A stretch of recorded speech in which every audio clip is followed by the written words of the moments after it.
Thank you, Ranking Member Walorski. And thank you to all y'all who've worked so hard and come before us, and that you care enough to stay on this meeting for so very long. There have been no significant changes or improvements to the TANF program since 2005. You would think that we would be further along in the conversation on improving the program and giving people the opportunity to get themselves out of poverty. Clearly, the liberals in Washington have their attention focused somewhere else. The latest example is on the new child tax credit. Traditionally, the child tax credit had been a bipartisan effort. However, giving people a check to get barely above the poverty level does not and will not create long-term or meaningful impact for American families. In fact, it would completely overturn the foundations and the principles of welfare reform. Money is not the only barrier to success and self-sufficiency. It's just not that easy. My state of West Virginia has an ongoing issue of generational poverty, a cycle that has affected families and children for years.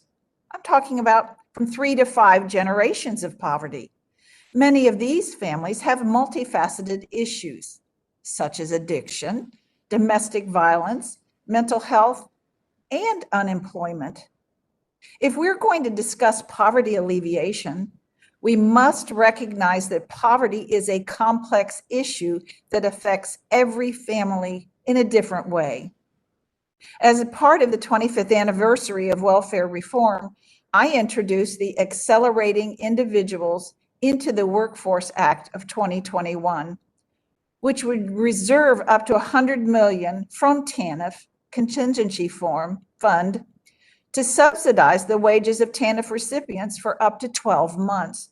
By incentivizing employers to hire TANF recipients, new employees will receive on-the-job training and valuable experience to continue their careers.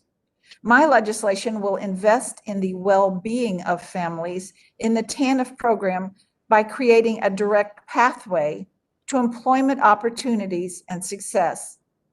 Mr. Weidinger, can you speak to the importance of public-private partnerships in helping welfare recipients move into jobs, to retain work, and to increase their earnings over time?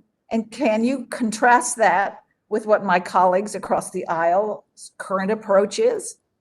Sure, that's a terrific question. So many states contract with private providers, Catholic Charities, Lutheran Social Services, you name it, groups that are on the ground and actually know the individuals that are seeking help and they're trying to serve.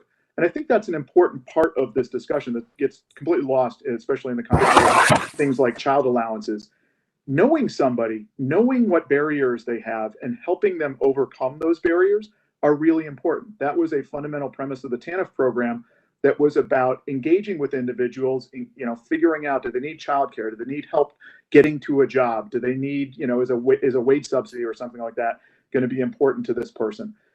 In contrast, the child allowances, what the child tax credit reforms are that the Democrats have imposed for this year, they're completely anonymous.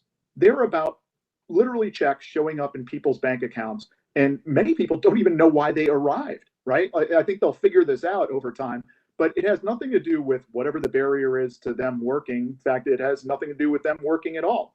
So it's two very contrasting sort of ways of looking at helping low-income folks.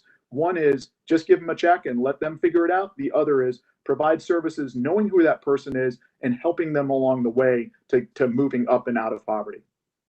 One other quick question. What similarities do you see between the situation today and 25 years ago? Yeah, like I said, I think it's basically a Democrat effort to recreate the dynamics of the AFDC program. They think that paying more people more checks is the solution to poverty. And they disagree with policies that expect individuals to do something in exchange for benefits and help themselves. Thank you so much, and I yield back.